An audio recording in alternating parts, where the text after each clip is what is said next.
설교를 한 주간 준비하는 동안에 살아있는 게 이게 얼마나 소중한 것인가를 많이 묵상하게 되었고, 그래서 이 살아있다는 것 자체가 굉장히 소중하고 귀하다는 것을 생각하게 되었습니다. 사실 건강할 때는 건강이 귀한 줄 모르지만 건강을 잃어버리면 그때는 비로소 건강이 얼마나 중요한지를 깨닫게 되잖아요. 그런 것처럼 내가 살아있을 때는 살아있는 것이 귀한 줄 모르다가 막상 죽음이라는 딱 그 현장에서 내가 3일 후에 죽는다 그럴 때 내가 더 살고 싶어하는 그런 사람들이 있습니다. 어떤 분은 그러더라고요. 자기가 통장을 6개를 쥐고 있어요. 쥐고 나는 못 죽어 이러면서 주먹을 쥐었는데 이 힘이 얼마나 센지 그러다 죽었거든요. 손가락이 안 펴지는 거예요. 손가락이. 그래도 통장과 같이 묻을 수는 없잖아요. 손가락이 안 펴져서 나중에는 이걸 부러뜨렸다는 거예요. 그렇게 해서 살고 싶어하는 마음이 얼마나 강한가 그걸 봤는데요. 여러분, 살아있는 것, 살아가는 것의 위대함을 우리가 상당히 잊어버리고 살 때가 많습니다. 어떤 분이 그렇게 말한 것처럼 내가 살아있다는 것이 귀한 줄 몰랐는데 막상 큰 사고를 당하고 병원에 입원해서 또 휠체어 타고 그다음에 또 목발 짚고 그렇게 하면서 내가 살아났다는 것에 대해서 얼마나 귀한지를 그때 깨닫게 되었다, 그런 얘기를 하는 거예요. 그만큼 우리는 평소에 내가 숨쉬고 있는 이것이 무탈한 것, 이것이 얼마나 귀한 줄 모르고 살아갈 때가 굉장히 많습니다. 그렇지만 눈앞의 현실에서 내가 사는 게 힘들고 고통스러울 때는 어떤 마음이 드냐? 자꾸 죽고 싶은 마음이 드는 거예요. 자꾸 뭔가 여긴가 어디론가 떠나고 싶은 생각이 들기도 하고요. 그만큼 내가 살아가는 것 자체가 팍팍하고 힘들 때는 너무너무 만사가 귀찮다 이렇게 얘기하기도 합니다. 어떤 분은 병문안을 갔더니 목사님 죽고 싶은데 안 죽어요 그러는 거예요. 그분이 왜 자꾸 죽으려고 그러세요? 그랬더니 사는 게 너무 고통스러워 그런 거예요. 이 병상에 누워 있는데 이분은 통증 때문에 너무너무 괴로운 거예요.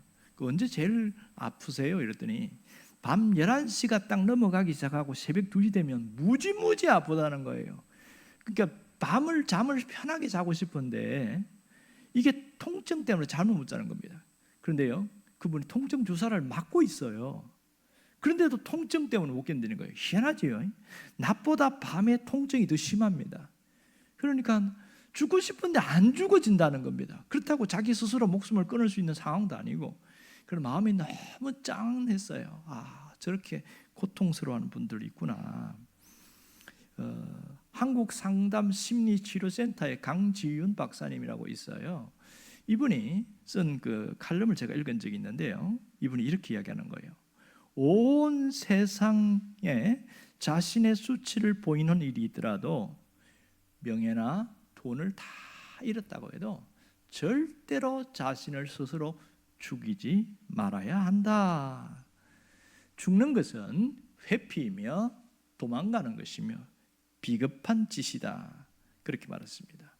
그래서 스스로 죽음을 선택하는 것은 가장 비겁한 짓이라고 그랬어요. 스스로 죽지 않아도 우리는 언젠가 다 죽는다는 겁니다. 그런데 이 죽는데 자기가 언젠가 죽을 줄 잘 모르고 있잖아요. 결국은 피로하고 슬픔이 가득 찬 이 세상에 살아야 할 이유가 하나도 없어 보이지만, 그러나 당신은 반드시 살아야 합니다.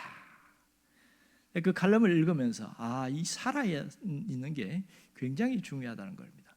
그 자신이 이분이 칼럼 속에 뭐 썼냐면, 차를 운전하고 잘 가고 있는데 뒤에서 큰 트럭이 들이받아 가지고 충격을 받은 거예요. 그런데 뒤에는 완전히 뒷좌석까지 찌그러졌어요. 차가 폐차까지는 안 갔는데 수리비가 상당히 많이 나왔거든요. 근데 자기는 앞에 앉았으니까 그렇게 상처받은 게 멀쩡했대요. 그 병원에서 쫙 찍어봐도 이상이 없더래요. 그런데요, 일주일 지나면서부터 통증이 오는데 이게 목도 아프고 허리도 아프고 어깨도 아프고 그 물리치료 받는데도 그때 불이 나는 거예요. 그래서 계속 통증이 반복되면서 속으로 원망스럽더라는 거예요. 왜 내 차를 받아가지고 내가 이 모양이 돼야 되냐, 그런 마음이 있는데, 그분이 그때 그 얘기하는 거예요. 자기가 살아있는 것에 대해서 고마움을 못 느끼고 살았는데 내가 큰 사고가 나가지고 이렇게 부딪혀서 뒤가 물론 찌그러졌지만 몸이 하나도 안 다치지만 여러 가지 신경계통이나 뭐 뼈계통이나 조금 그래서 통증이 있어서 아픈데 아플 때마다 내가 살아있구나 하는 것을 느끼고 그때마다 자꾸 고맙다고 감사하다고 이렇게 자꾸 말을 바꾼 거예요. 그때부터 자기 시야가 달라지기 시작하는데요. 누군가가 어떤 그때 복숭아를 보냈대요. 평소 같으면 뭐 그런가 보다 이러는데 그걸 보니까 너무 감격스럽고 고맙더라는 거예요. 그 전보다 새로운 시야가 열린 거예요. 그래서 자기가 고맙다고 표현도 하고 또 먹을 때마다 고마워하고 그 자기가 내가 살아있는 것이 얼마나 귀하고 소중한지 모르겠다. 그러면서 그런 얘기를 했던 겁니다. 그분이 이런 표현을 썼어요. 죽고 싶은 마음이 있지만 1%의 용기를 내어 살아가기로 작정했다고 해도 그것은 위대한 일이다. 왜냐하면 난 사람은 그 누구와도 대체할 수 없는 위대한 존재이기 때문이다. 나 스스로 나는 보잘것없다고 하지만 내가 그런 존재가 아니라는 거예요. 이분이 신앙인인지 아닌지는 알 수 없지만 그 흐름 속에서는 상당히 신앙적인 색채가 많이 묻어나고 있었습니다. 그러나 단어 하나에도 어떤 종교적인 색채는 찾을 수가 없었습니다. 여러분, 내가 비록 작은 존재처럼 여겨져도 나 자신을 소중히 여길 때 그 가치가 드러나는 겁니다. 아무리 하나님이 너는 귀하고 너는 소중한 존재다 말해봐야 소용없어요. 내가 나를 소중하다고 여길 때에 내 가치가, 내 존재가 드러나게 되는 것이죠. 우리는 작은 것을 하찮게 생각할 때가 참 많습니다. 하지만 이 작은 것에 위대한 힘이 있다는 걸 우리가 놓칠 때가 있어요. 모든 작은 것에도 위대한 힘이 있다는 것을 우리가 알 수 있습니다. 여러분, 우리 주변에 보면 작지만 위대한 힘을 가진 것들이 참 많이 있는 것을 알 수 있습니다. 그것을 모르기 때문에 문제가 되는 것이지요. 여러분, 가장 작은 것 중에 하나 하면 작은데 위대한 것 중에 하나를 들으라고 그러면 씨앗이라고 할 수 있죠. 씨앗은 뭐 여러 가지 종류가 있고 크기도 색깔도 다양하지만 이 작은데 씨앗의 생명력이 얼마나 강한지 씨앗이 싹을 트는데 이게 살아나는 거예요. 혹시 그 이야기 옛날에 들어보셨어요? 미라에 그 이집트 미라에 그 씨앗이 들어있는데 그러니까 2000년이 지났죠. 한 미라에 들어갔으니까 그 씨앗이 그걸 가져갖고 진짜 이게 생명력이 있나 없나 해서 그 온도를 유지하면서 했더니 싹이 나더라는 거예요. 세상에 그 작은 씨앗이 2000년이 지났는데 살아나더라는 거예요. 깜짝 놀랐어요, 박사들이. 야, 씨앗의 생명력이 대단하구나. 그 작은 것 안에 어마어마한 것들이 있고 이것을 키우게 되면 똑같은 열매를 맺게 되는 것을 우리가 알 수 있습니다. 또 세포는 어떻습니까? 더 작지요. 여러분, 세포라는 것이 눈에 보입니까? 잘 안 보입니다. 이 세포를 처음 발견한 사람이 누구냐면 로버트 훅이라는 사람인데요. 1600 몇 년인가요? 1665년도에 이 로버트 훅이라는 사람이 우연히 현미경으로 쫙 관찰하다가 이건 뭐지? 이게 세포였던 거예요. 한 번은 코르크 있죠, 막에. 거기서 관찰하다가 이게 뭐지? 그러다가 세포라는 걸 발견하고 나서 그러면 사람도 세포가 있겠지 하고 했더니 사람은 세포가 더 크더래요, 일반보다. 그래서 그런 세포가 있는데 이걸 전체 사람 몸에 세포가 몇 개 있냐? 60조에서 약 100조 개 정도 있다고 이렇게 이야기하는 거예요. 뭐 지금 밝혀진 사실이겠지만 그러나 세포가 똑같지 않습니다. 어떤 건 신경을 관장하는 세포가 있고 어떤 것은 지방을 관장하는 세포가 있고 어떤 면역을 관장하는 세포가 있고 피부 세포, 생식 세포 합쳐서 더 100가지 종류의 세포가 우리 몸에 있다는 겁니다. 그런데 이것이 어느 정도 살다가 죽어요. 그러면 죽고 나면 또 새로운 세포가 살아나고 이렇게 하죠. 사람이 갑자기 병이 들어오면 막 싸우다가 세포가 죽어버린단 말이에요. 그럼 얼굴 색깔이 달라지지 않습니까? 병색이 짙은 사람 얼굴 보면 이게 누르면 저분 병이 있구나 이렇게다가 얼굴이 하얗게 싹 바뀌면 이 사람 건강해졌네. 세포가 싸우면서 나타나는 현상이라는 거예요. 싸우고 죽고 싸우고 죽고. 그러니까 우리 몸이 이렇게 신비하다는 겁니다. 그 작은 것이 사람을 살리기도 하고 죽이기도 하고 싸우다가 면역세포가 뚝 떨어진다. 그러면 못 견디는 거죠. 어느 날 갑자기 생명이 뚝 떨어지는 겁니다. 여러분, 기적은 어디서 일어나느냐? 가장 작은 데서 일어난다는 걸 우리가 간과하면 안 됩니다. 언제든지 기적은 작은 것에서 일어나요. 제가 언젠가 동영상 중에서 중국의 사막에 나무를 심는 사람에 대한 동영상을 본 적이 있는데요. 이게 여러 개가 나타나 있더라고요. 제가 본 것 중에서 보면 60대 이지에팡이라는 여자인데요. 이분이 나무를 심게 된 이유를 이야기하는데 자기는 이제 내몽골 중국에 이제 저기 몽골 안에 있는데 아들을 유학을 보냈어요. 일본에 유학을 보내서 거기서 이제 아들이 이제 박사학위도 따고 기대하고 있는데 갑자기 교통사고 나서 죽어버린 겁니다. 너무 큰 충격을 받아가지고 살 재미가 없는 거예요. 자기의 소망이던 자식이 죽어버리니까 뭐 하고 사나 그러다가 갑자기 문득 슬픔에 잠겨 있다가 뭔 생각이 드냐면 자기 아들이 이 황량한 사막에 이 숲이 우거졌으면 좋겠다. 그렇게 얘기했던 것이 기억나는 거예요. 그러면 아들의 소원을 내가 이루어줘야 되겠다. 그래서 나무를 심겠다고 시작한 거예요. 자기가 있는 재산과 뭐 이런 것도 다 팔고 그 남편하고 상의해가지고 그 사막에 나무를 심는데 사람들이 아니 이 나무 심는다고 뭐가 산다고 그래요? 이거 곧 죽어요. 나 해봤는데 안 돼요. 이러는 거예요. 물도 없지요. 이 사막에 나무 심어갖고 얼마나 버티겠어요. 또 뭐 한 100그루 뭐 1000그루 심었다 칩시다. 90%는 죽고 10%만 살아납니다. 그것도 뭐 몇 년간 버틸지 모르는 거예요. 그런 황당한 상황 속에서 연구하기 시작했어요. 무조건 심지 않고요. 이 사막 척박한 환경에 뿌리를 내릴 수 있는 나무가 뭔가를 찾아서 거기에 맞는 것을 묘목을 사와서 심기 시작했어요. 처음에는 많이 실패했지요. 경험이 없으니까. 그런데 나무를 심고 또 하고 이렇게 기다리고 이렇게 이렇게 하다가 어느 날부터 이게 살아나는 걸 봤어요. 이렇게 하면 사는구나. 그렇게 해서 나무를 심는데 20년 동안 2000년부터 나무를 심었는데 20년 후에 보니까 자기 주변에 있는 수백 평인가 수십만 평인가 파랗게 물이 들어간 거예요. 놀래가지고요. 우리나라에서도 그 소식을 듣고 어떤 관장하는 데 있잖아요. 거기 가서 나무를 심는데 여기가 무슨 사막이더라? 제가 보니까 쿠부치 사막이라는 곳인데 실제 그 내몽골의 쿠부치 사막 저기에서 지금도 아마 푸른 거 가봅니다. 그리고 우리나라에서도 팀들이 가고 함께 봉사단이 가서 나무도 또 묘목도 좋은 것도 가져오고 이렇게 하면서 심고 함께 해서 실제로 저 쿠부치 사막에 그 부분만 푸르게 살아가고 있다는 겁니다. 그런 일들이 일어났어요. 그런 거 보면 작은 시작이었지만 사람들은 안 된다고 했는데 이게 기적을 이루는 거예요. 그 사막 가운데서도 나무가 이러니까 무슨 일이 생긴지 아세요? 짐승이 찾아오는 거예요.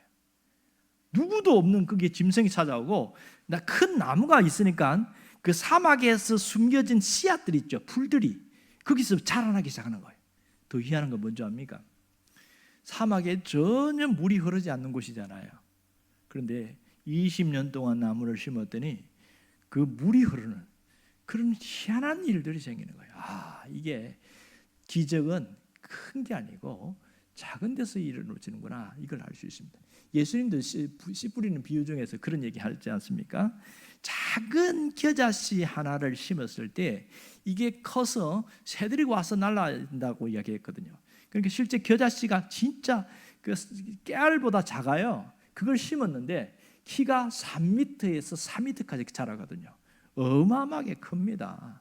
그러니까 보면 결국 아주 작은 것에서 기적이 일어난다는 것을 알 수 있습니다. 여러분, 작은 것의 위대한 힘, 위대한 능력이 오늘 본문에도 나오는데 이 본문에도 그것을 이야기하고 있습니다. 오늘 우리가 읽은 본문은 오병이어의 기적이라고 너무 잘 아는 이야기입니다. 오병이어의 기적, 아주 먹음직스러운 빵인데 실제 제가 연구한 자료를 보니까 이 오병이어가 그렇게 좋은 떡과 좋은 물고기가 아니었어요. 그런 물고기는 아니었는데 그 오병이어의 기적에 나오는 물고기는 옵사리온이라는 건데 제가 보니까 우리 멸치보다도 조금 작아요. 멸치보다. 그러니까 이건 상품성이 없어서 어부들이 갈릴리 바다에서 이렇게 잡아왔는데 이거는 팔기도 뭐하고 그렇잖니 다시 뭐 그 바다에 갖다 주기도 그렇고 에라 모르겠다. 그물을 탈탈 털어가지고 그 바닷가에 그 뱃사장에다가 털어놓으면 요게 마르지 않아요. 이걸 누가 주우냐? 가난한 사람들이나 과부나 고아들이 그걸 주워가지고 그걸 음식으로 사용을 합니다. 그게 옵사리온이에요. 그게 물고기고요. 떡은 무슨 떡이라고 써놨습니까? 보리떡이잖아요. 말이 보리떡이지. 보리떡 먹어보셨어요? 우리나라에 개떡을 먹어본 사람들은 이해합니다. 아이고 젊은 사람들은 개떡이 뭔지 모른다. 나이 든 사람들은 개떡을 먹어봤을 거예요. 방앗간에서 그 개떡을 입안에 얼마나 까칠까칠한지 몰라요. 요즘은 먹으면 한 번만 베먹고 뱉을 정도로 맛이 없는 그 개떡, 그게 보리떡입니다. 그러나 그것이 2000년 전에는 자기 생명을 이어가는 양식이 하나였습니다. 이 오병이어의 기적이 여기서 나오는데 여러분 이 사건은 교회 다니는 사람들은 너무너무 잘 알아요. 특히 어릴 때부터 교회 다니는 사람은 오병이어의 기적을 모르면 간첩입니다. 교회를 이제 어른들은 그거 나 다 알아요. 벌써 기억이 다 말을 설교를 시작하면 그거 무슨 얘기는 다 아는데요. 이렇게 나옵니다.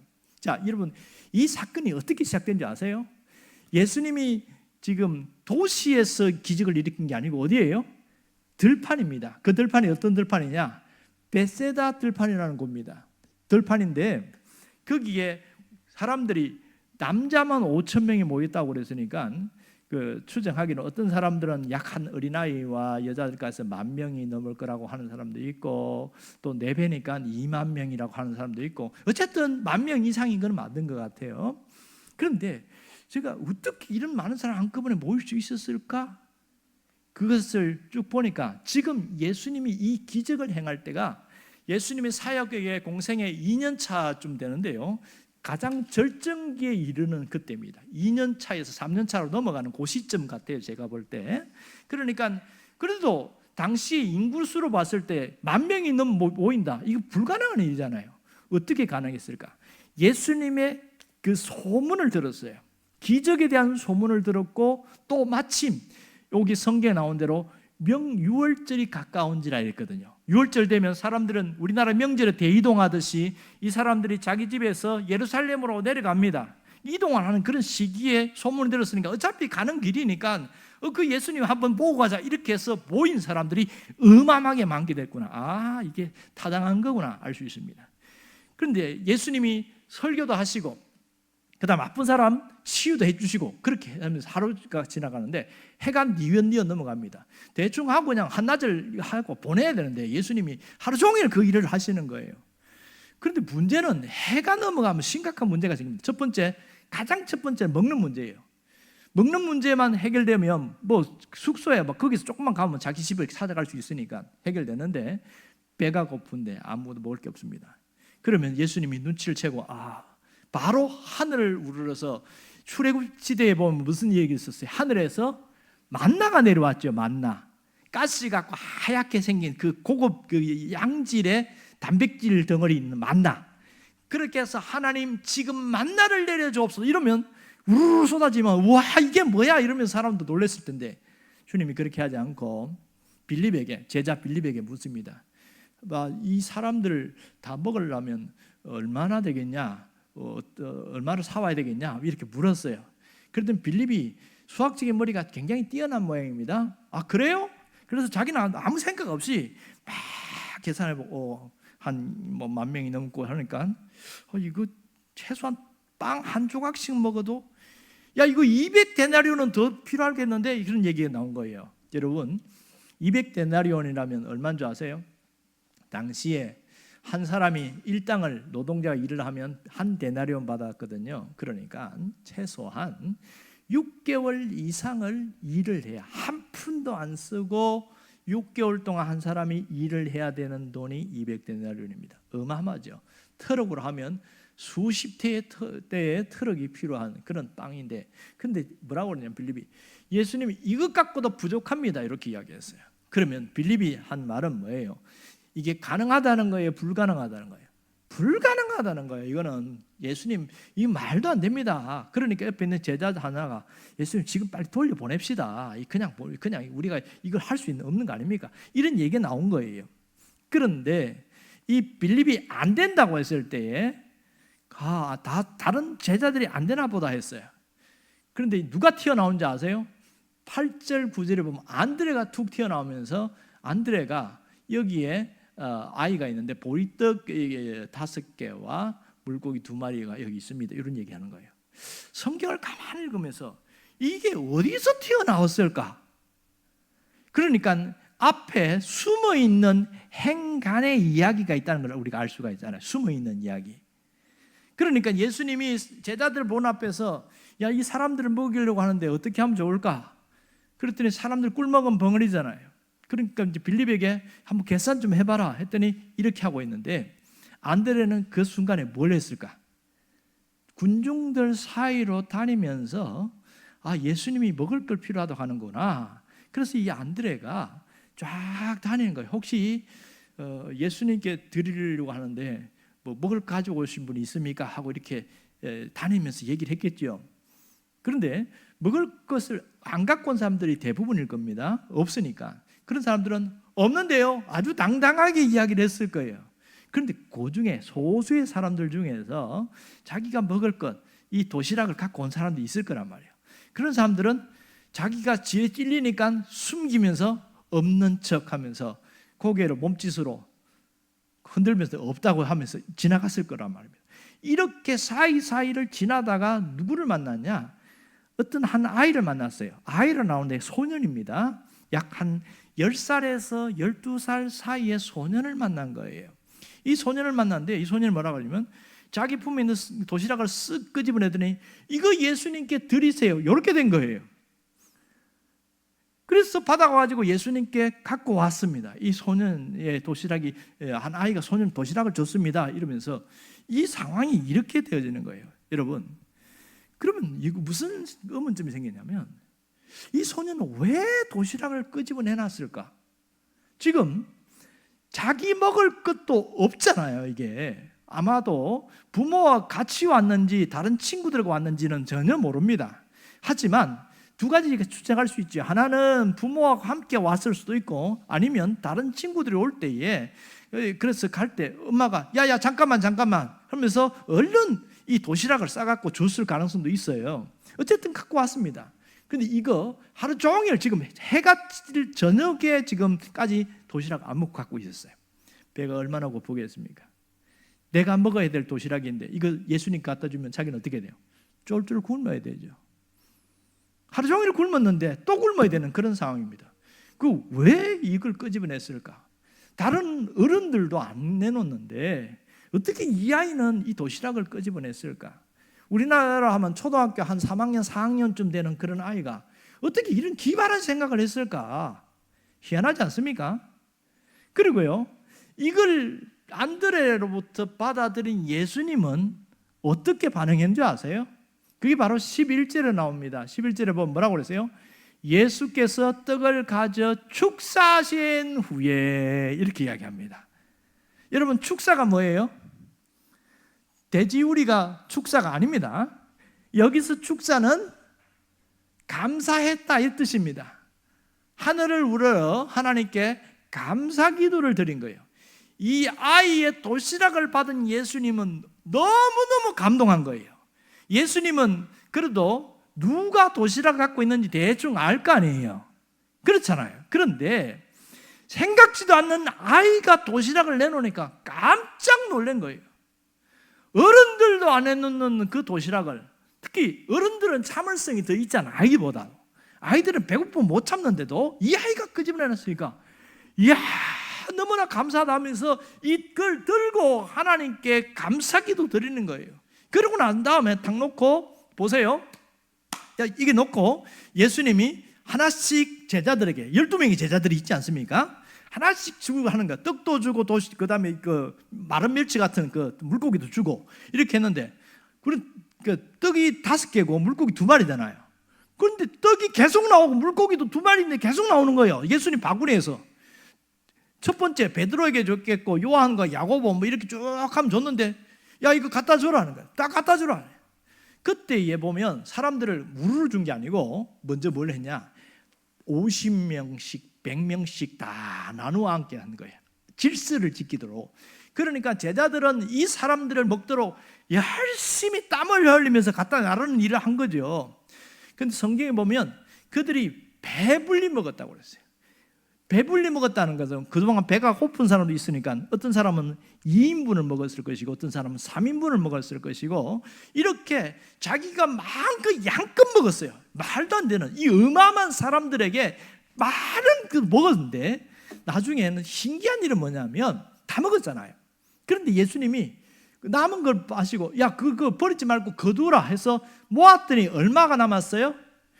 광주리, 이런 광주리에 가 보니까 12개가 나오더라는 거예요. 이 기이한 기적이 여기서 일어난 겁니다. 자, 그러면 우리가 여기서 이 아이는 왜 자기가 먹을 걸 안 먹고 예수님께 내어놓았을까? 여러분 상식으로 생각해 보세요. 어떻게 이게 가능할까? 아이는 예수님이 하시는 말씀을 가까이서 경청을 하기 시작했고 그 말씀에 집중하기 시작하면서 이 아이가 큰 은혜를 받은 거예요. 우리 식으로 하면 예수님을 통한 놀라운 영적인 체험이 일어나는 거예요. 감동을 받은 거예요. 그러면서부터 마음이 확 달라진 거죠. 마음이 기쁘고 즐겁고 화나고 막 너무너무 감동이 돼서 그래서 예수님이 먹고자 하는데 내가 뭐 드리지 스스럼 없이 자기 배고픔을 뛰어넘어서 그걸 내놓을 수 있게 되어진 거죠. 이 엄청난 기적은 작은 것에서 시작됐습니다. 작은 것. 사람들은요 오병이어의 기적 이야기하면 오병이어 그러니까 물 5,000명 아니면 2만 명이 먹었더라 여기에만 집중합니다. 여기에만. 그런데 이 아이가 도시락을 내놓은 것엔 관심이 별로 없어요. 물론 예수님이 기적의 주인공이니까 그분에게 집중하는 거 맞죠. 하지만 예수님이 없는 데서 하늘에게서 양식이 내리게 해달라고 기적을 베푸지 않고 아이의 도시락을 통하여 기적을 일으킨 것을 우리가 주목해야 됩니다. 그러므로 기적은 누구로부터 시작된 거예요? 표면적으로는 예수님이 한 거 맞지요? 그렇지만 시작은 예수님이 아니라 어린아이입니다. 이 아이의 도시락에서부터 기적이 시작됐다는 것을 알아야 됩니다. 기적은요 작은 것에서 시작이 된다는 겁니다. 이 작은 것에 놀라운 기적의 있던 동력이 숨어 있다는 것을 우리가 알아야 됩니다. 여러분 누군가가 드리지 않았다면 어떻게 됐을까요? 뒤집어 보면 이런 기적은 일어나지 않았을 것이다. 자, 이런 추측을 할 수 있지요. 아이가 도시락을 꺼져서 내놓을 때 말 부모가 옆에 있었어요. 그러면 야, 너 그거 왜 그러냐니까. 이거 예수님 드리려고 그러는데요. 아이고 아슬아, 너도 지금 먹을 거 없는데 정신 차려라 지금. 네가 좀 정신이 약간 헷가당했는 모양이다 이거. 이거 여기 우리 나눠 먹기도 모자라는 판국인데 이걸 주면 어떻게 되냐? 그러면서 혼낼 수도 있어요. 도시락 갖고 있던 이 어른들 같은 게 어떻게 할까요? 마음에 찔리겠지요. 그렇지만은 이거는 생존의 문제니까 이건 내놓을 수 없어. 이런 상황이 연출될 수 있을 겁니다. 그러나 내놓았기 때문에 기적이 일어난 것을 알아야 됩니다. 그러므로 이 아이가 기적의 주인공인 것은 분명한 사실입니다. 우리가 여기서 깨달을 수 있는 게 뭐예요? 이 아이를 통하여 뭘 볼 수 있습니까? 주님 앞에 내놓았을 때 그 작은 것이 어마어마한 기적의 씨앗이 된다는 것을 알 수가 있는 것이지요. 또 하나는 우리가 주님 앞에 기적의 주인공으로 세워지기를 원하는 겁니다. 기적을 바라보는 구경꾼이 아니라 기적의 주인공이 되기를 원하는 것이죠. 주님은 우리가 기적의 사람이 되기를 원하지 기적을 바라보는 사람이 되기를 원치 않습니다. 사람들은 어떻게 해서 기적이 일어나는 데에 관심이 없잖아요. 그러나 그 작은 것을 드리면서 놀라운 역사가 일어나는 겁니다. 여러분, 성경에 나오지 않습니다. 이 아이가 오병이어의 기적을 경험한 이후에 그는 어떻게 살았을까요? 천진난만한 아이로 그렇게 평생 살지는 않았을 겁니다. 자신에게 있었던 그 어린 아이의 시절에 체험한 신비한 체험이 자기 삶을 완전히 바꿔놨을 거예요. 와, 주님을 통해서는 놀라운 기적이 일어나는구나. 그 모든 사람들이 이것을 지금 성경의 사복음서에 다 기록되어 있는 거 보면, 물론 이 아이에 대한 이야기는 여기 요한복음만 나옵니다만은 이 기적의 주인공으로 인정할 수 있도록 주님은 이 요한을 통하여 그것을 드러내신 것이지요. 오늘 우리도 기적의 주인공이 되기를 원합니다.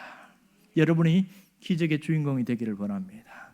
그렇다면 우리도 내가 가진 도시락을 내놓자 보자는 거예요. 내가 드릴 수 있는 도시락이 뭘까요? 그것은 한 영혼입니다.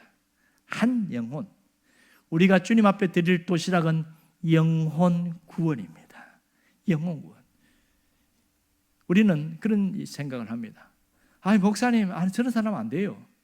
지레짐작으로 아주 좀 성질이 나쁜 사람이라든지, 그리고 좀 행실이 좋지 못한 사람이라든지, 그 다음에 남들이 볼 때 좀 보잘것이 보이는 그런 사람이라든지, 그런 사람들은 싹 무시해 버립니다. 그리고 전에 경험, 한번 교회 데려와 봤는데 안 돼요. 그러면서 안 된다는 의식을 갖고 있는 사람이 많습니다. 그 사람은 누구와 같아요? 제자 중에서 빌립과 같은 사람입니다.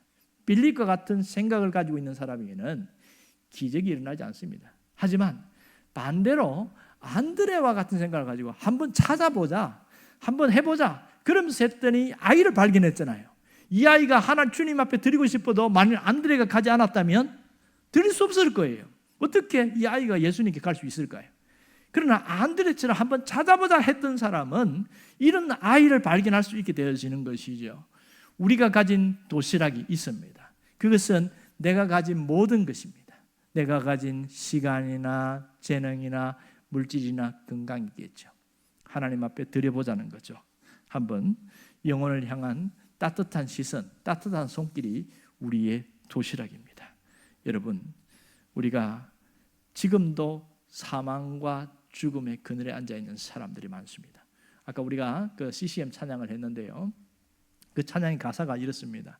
사망의 그늘에 앉아 죽어가는 나의 백성들, 절망과 굶주림에 갇힌 저들은 내 마음에 오랜 슬픔. 하나님의 마음에 슬픔이 있는 거예요. 그러나 그것을 알고 움직이는 자에게 하나님이 우리에게 어떻게 역사하신다고요? 하나님이 그 마음을, 하나님 마음을 읽은 자들, 그것이 바로 이 아이가 드린 도시락처럼 하나님이 인정하신다는 겁니다. 4월 19일과 24일은 구원데이 천도 축제가 있습니다. 여러분, 한 사람씩을 교회로 초대하는 날입니다. 물론 쉽지 않다는 건 압니다. 하지만 내가 한번 해보자고 안드레처럼 그렇게 할 때에 이 아이를 발견하듯이 영혼을 발견하게 되어지고 기적의 주인공이 될 수 있는 겁니다. 여러분이 그런 사람 될 수 있기를 간절히 바랍니다.